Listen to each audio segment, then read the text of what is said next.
Enjoying live music can be a very tactile affair, depending on your taste. But that's a bit too tactile for the COVID-19 era. And if headbanging is out, adapting to a new way of rocking out that doesn't spread coronavirus has been a headache at times for Christine Lillier, the owner of Slash Run. I feel like now I've gone through like almost everything that I could go through.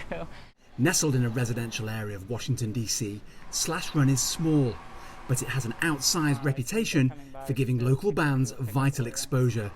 The pandemic shutdown stopped that, but Christine managed to pivot quickly enough to keep all 11 employees. People started noticing us more because we were one of the only restaurants open for takeout. So we ended up getting people that wouldn't normally come here because just didn't think of it.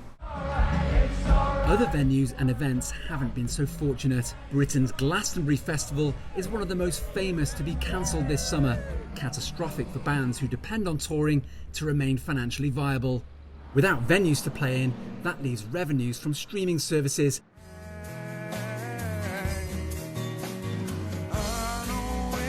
But they're lean for Tom Gray, who found fame with British band Gomez in the late 1990s and is now a director of the Performing Rights Society. Such a negligible amount that it's not even worth talking about. I might be able to get a coffee out of it every now and again. You don't have to keep the mask on at the table, just arrive with a mask. At Slash Run, Christine is welcoming diners as she gradually reopens and waits for the day she can welcome high-energy bands back. I've gotten the desperate emails, so yes, they're ready.